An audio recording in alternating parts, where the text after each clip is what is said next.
O rompimento da barragem da Vale, em Brumadinho, Minas Gerais, deixou um rastro de destruição e morte. A tragédia na comunidade Córrego do Feijão se soma à de Mariana, anos atrás. O rompimento da barragem do Fundão foi considerado o maior desastre ambiental do Brasil. Para falar sobre atividades que prejudicam o meio ambiente, o Superior Tribunal de Justiça fez a série Crimes Ambientais, que você acompanha a partir de hoje.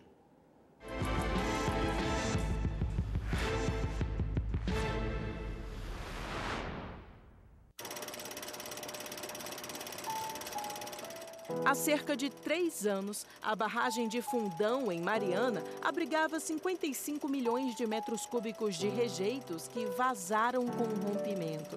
A lama percorreu 600 quilômetros e varreu casas, enterrou árvores, animais, vidas. Foram contabilizados 17 mortos. Mas a lama também afetou aqueles que sobreviveram.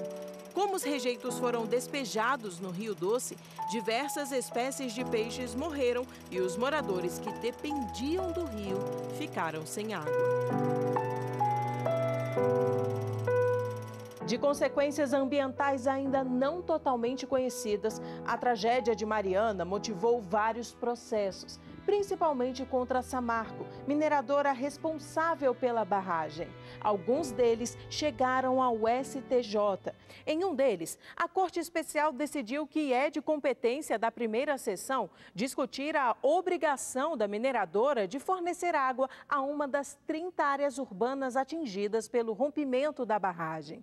O relator do caso, o ministro Marco Buzzi, destacou que a reparação tem o objetivo de resguardar os seres humanos, os animais, a manutenção do patrimônio, a recuperação da fauna, flora, água, solo, enfim, do meio ambiente como um todo.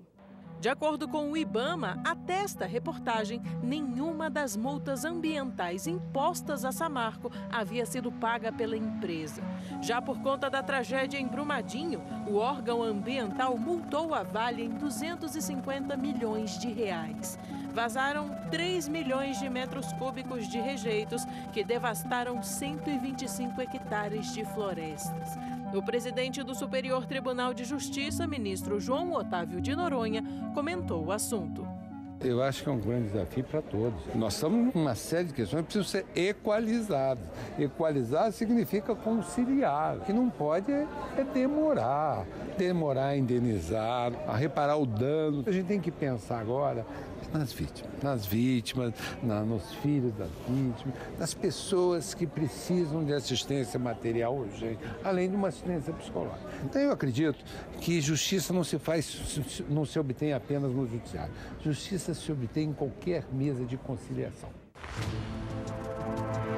A gente tem muita lei no Brasil. A grande questão sempre é qual é a nossa capacidade de botar isso em prática. Porque não adianta nada a gente ter legislações se depois a gente não tem os mecanismos para fazer com que ela seja cumprida. A Lei 9.605, de 1998, mais conhecida como Lei de Crimes Ambientais, trata sobre as penas que são aplicadas por condutas e atividades que venham a lesar o meio ambiente.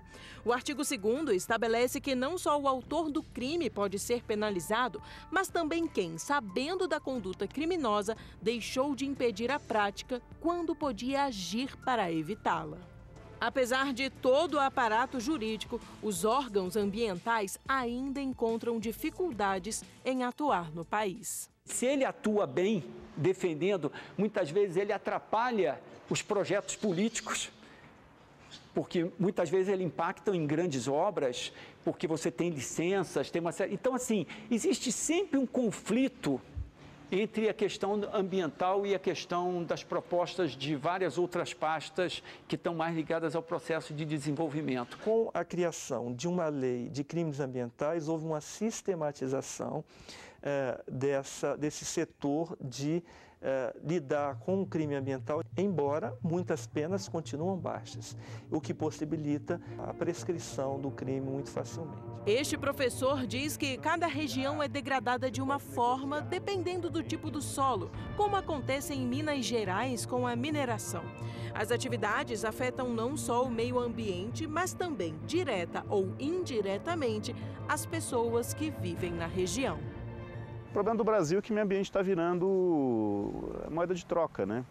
Então você acaba tendo uma percepção de que você pode negociar politicamente a diminuição de áreas protegidas, que você negocia politicamente a diminuição de licenciamento, ou que você, né, tenta de alguma maneira destinar recursos de compensação ambiental para um uso que não é o uso previsto em lei. Especialistas acreditam que, com o tempo, é possível que esse conflito entre meio ambiente e economia seja amenizado com projetos sustentáveis.